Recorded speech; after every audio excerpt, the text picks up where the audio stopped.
Shalom Bapak Ibu semua, mari kita sebelum mulai KPA hari ini kita berdoa terlebih dahulu.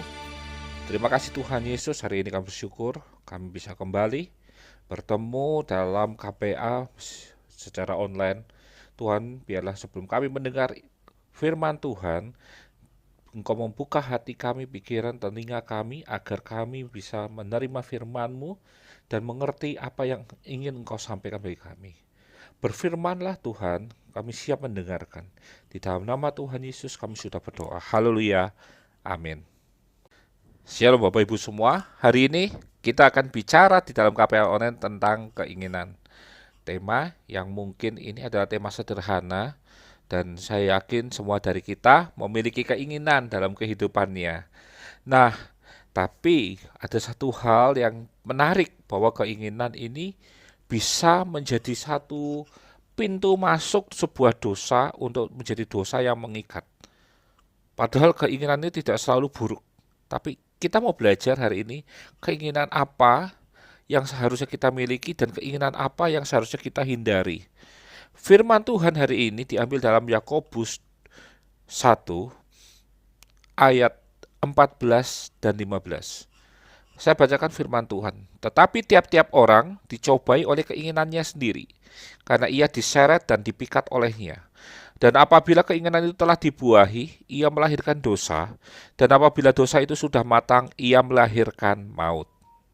Kita bisa melihat dalam Yakobus 1 ayat 14, dikatakan tiap-tiap orang itu dicobai oleh keinginannya sendiri. Keinginannya sendiri. Ini satu kata yang menjadi rancu. Apakah dengan kita memiliki keinginan berarti kita akan dicobai oleh keinginan kita itu? Lalu dikatakan ia akan diseret dan dipikat olehnya. Olehnya itu mengacu tentang keinginannya itu. Dan di ayat 15 lebih keras lagi. Dan apabila keinginan itu telah dibuahi, ia melahirkan dosa. Dan apabila dosa itu sudah matang, ia melahirkan maut. Saya cukup kaget dengan ayat ini karena ayat ini betul-betul ekstrim menurut saya, karena ketika kita bicara keinginan, apa yang salah dengan keinginan sehingga dikatakan keinginan itu kemudian menyeret kita ke dalam dosa dan kemudian menyeret kita ke dalam maut. Lalu saya mempelajari versi yang berbeda dari versi bahasa Indonesianya lewat KJV punya. Jadi ini bahasa Inggris. Di sana dikatakan gini, but every man is tempted when he is drawn away of his own lust and enticed. Kita bisa lihat kalau Bapak Ibu punya HP, aplikasi Alkitab di HP, bisa di-download dulu yang KJV. Di sana dikatakan bahwa setiap orang itu akan dicobai. Nah, lalu dikatakan gini, dia akan dicobai oleh apa? Keinginannya sendiri. Tapi dikatakan ini his own lust. Lust itu, L-U-S itu, lust itu bukan berarti tentang keinginan. Keinginan itu banyak. Want juga bisa, soul juga bisa bicara tentang keinginan. Tapi ketika firman Tuhan dalam KJV itu memakai kata lust, itu berarti tentang apa? Nafsu. Mungkin kita akan bilang, loh kok terjemahan LAI kok berbeda gitu, karena dia katakan keinginan. Karena memang modelnya banyak, sedangkan lust itu lebih spesifik. Tidak semua bahasa Indonesia itu memiliki satu kalimat kata yang sama dengan padanannya dengan bahasa asing. Dalam King James Version, lust itu digunakan untuk mengatakan bahwa ada nafsu yang digunakan, nafsu yang diinginkan. Nafsu itu yang kemudian masuk dan dia kemudian terjerat di sana. Orang-orang itu dicobai apa? Oleh keinginannya, oleh nafsunya tadi, lust tadi. Dikatakan lust tadi bicara tentang dua hal. Lust itu bicara tentang nafsu. Dan itu bisa aja bicara tentang nafsu makan, nafsu seksual, nafsu tentang kekuasaan, keserakahan, uang, dan sebagainya macam lainnya. Tapi lust itu juga bicara tentang hasrat, dorongan yang berlebihan terhadap satu hal. Dan ini mengacu pada tentang dorongan-dorongan jasmani yang saya sebutkan tadi di atas. cukup menarik karena gini, ketika kita bicara keinginan, kita akan bicara sesuatu yang plural, sesuatu yang general, umum, mencakup semua. Keinginan itu bisa aja tentang impian kita, keinginan untuk kehidupan yang lebih baik, itu juga masuk keinginan. Tapi ketika kita bicara tentang keinginan yang dimaksud dalam Yakobus 1 ayat 14 sampai 15, kita bicara tentang lust tadi. Kita bicara tentang nafsu tadi. Sehingga ketika kita melihat dari King James Version, kita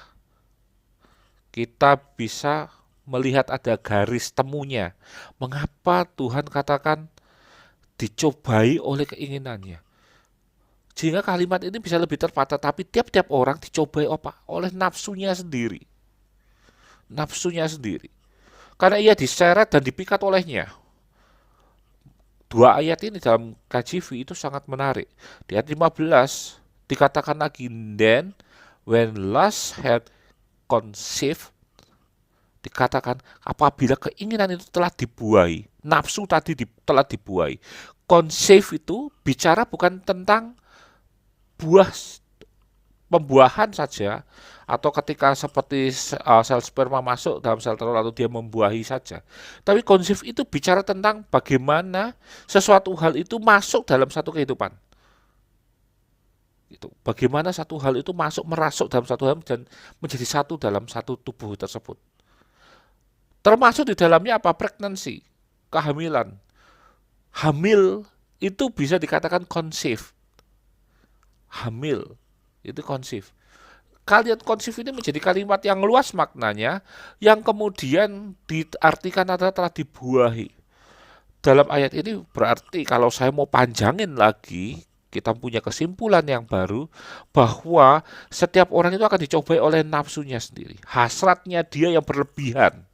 Setiap orang itu akan dicobai oleh hasrat yang berlebihan, yang tidak terkendali tadi. Karena itu ia diseret dan dipikat olehnya. Nafsu tadi, hasrat tadi itu kemudian menyeret dia, lalu memikatnya. Ketika dikatakan diseret dan dipikat itu berbicara tentang bagaimana orang itu kemudian terikat benar, tidak mampu menguasai dirinya sendiri, dan kehidupannya dikontrol sendiri oleh hal-hal yang membuat dia terpikat tadi. Lalu di ayat 15 kita bisa menyimpulkan bahwa ketika nafsu tadi itu masuk dan mengendalikan hidup kita, ia akan melahirkan dosa. Dan apabila dosa itu sudah matang, ya, when it is finished, atau dalam bahasa KJV-nya, bahasa Inggrisnya finish, artinya ketika dosa itu sudah dilakukan sempurna, selesai dosa itu dilakukan, maka ia akan melahirkan maut. Satu penggambaran yang keras sekali untuk menggambarkan bahwa nafsu tadi itu luar biasa jahatnya. Karena itu perlu kita belajar. Jangan sampai keinginan kita itu merupakan keinginan hawa nafsu tadi. Firman Tuhan katakan keinginan daging, keinginan jasmani, menguasai kehidupan kita. Dan saya mau mengambil satu kalimat yang menarik dari Bang Napi, satu tokoh yang dulu tenar di televisi, di acara-acara pidana, ya, yang dikatakan gini, kejahatan itu bukan karena adanya orang pinter, enggak. Kejahatan itu karena adanya kesempatan. Keinginan kita, nafsu kita, hasrat yang menggebu-gebu itu, ketika bertemu dengan kesempatan, itu akan melahirkan satu dosa. Melahirkan satu dosa, kesempatan. Kita kadang kesempatan itu bicara bukan hanya tentang peluang yang ada. Kesempatan itu juga bicara tentang alasan yang ada. Saya seringkali membaca di Instagram ketika ada artis-artis yang kemudian melakukan cheating, selingkuh. Dan ketika mereka mulai divorce, ketika mereka divorce, selalu alasannya adalah apa? Orang ketiga, ada orang ketiga. Lalu mereka yang memiliki orang ketiga itu baik memiliki pill atau will, selalu mengatakan gini, si pill atau willnya ini mengisi kekosongan kehidupannya. oh kalau saya ngomong sama Phil atau Will saya lebih nyambung daripada ngomong sama pasangan saya. Kita bisa lihat bahwa kesempatan itu bukan itu nggak ada kesempatan dia mau berbuat dosa ketika dia selingkuh tadi, nggak ada kesempatan. Tapi dia punya alasan tadi, karena kesempatan itu diciptakan dari apa alasan tadi. Dia punya kekosongan hidup ketika dia tidak lagi punya komunikasi yang baik dengan pasangannya. Kemudian dia masih punya hasrat yang menggebu, dia pasti punya impian. Oh, kalau impian saya dulu sebelum menikah punya pasangan adalah pasangan yang seperti ini. Tapi ketika saya menghadapi kenyataan bahwa kenyataan pasangan saya bukan seperti ini, kemudian dia jadi punya alasan. Dia menciptakan kesempatan itu. Akhirnya lahirlah dosa. Bapak Ibu semua, keinginan itu akan membawa kita masuk dalam pencobaan. Hawa nafsu tadi, hasrat yang bergelora tadi, yang tidak bisa kita kendalikan, kemudian itu bahwa kita masuk dalam pencobaan. Saya ingin tunjukkan lagi tentang saya tertarik sekali dengan namanya menciptakan kesempatan sehingga terjadilah dosa. Saya akan ada contoh yang menarik, yaitu dalam Kejadian 3 ayat 6. Kejadian 3 ayat 6 berkata gini, perempuan itu melihat bahwa buah pohon itu baik untuk dimakan dan sedap kelihatannya. Lagi pula pohon itu menarik hatinya karena memberikan pengertian. Lalu ia mengambil dari buahnya dan dimakannya dan diberikannya juga kepada suaminya yang bersama-sama dengan dia, dan suaminya pun memakannya. Kita pelajari ayat ini. Bapak Ibu silakan buka Alkitabnya. Dilihat dulu bahwa perempuan itu melihat bahwa buah pohon itu baik untuk dimakan dan sedap kelihatannya. Dia tidak melihat ada kesempatan, tapi dia menciptakan kesempatan. Dia pakai akal rasionalnya dia pakai logikanya dia, dan dia melihat dalam indranya dia bahwa itu buah itu baik. Dia punya alasan yang pertama, buah pohon itu baik untuk dimakan dan sedap kelihatannya. Jadi dia punya alasan pertama bahwa pohon itu baik untuk dimakan dan sedap kelihatannya. Lalu alasan yang kedua yang dia ciptakan adalah lagi pula pohon itu menarik hatinya karena apa? Memberi pengertian. Ketika mereka menemukan dua alasan itu, yang terjadi adalah ia mengambil dari buahnya, dimakannya, lalu diberikannya juga kepada suaminya. Sehingga suaminya memakannya. Akhirnya keduanya itu masuk dalam dosa, jatuh dalam dosa. Pencobaan muncul karena konsekuensi dari ketidakmampuan kita untuk mengendalikan keinginan kita. Keinginan kita bertemu dengan kesempatan yang kita buat, maka terjadilah dosa. Bapak Ibu semua perhatikan bagaimana kita hidup saat ini. Pengendalian diri adalah kunci kita untuk mampu hidup benar di hadapan Allah. Karena itu hari ini saya akan mengajarkan satu firman Tuhan yang jelas tentang pengendalian diri, yaitu adalah pengendalian diri itu dimulai dari awal kita hidup, yaitu pemahaman. Pengendalian diri bukan di akhir, bukan di tengah, atau bukan di saat kita melawan. Tapi pengendalian diri itu adalah dari awal sekali kita merespon sesuatu. Paling mudah untuk menggambarkan pengendalian diri dari awal adalah pemahaman kita terhadap diri kita dan kekuatan kelemahan hidup kita. Saya suka sekali menggambarkan tentang pemahaman ini melalui apa?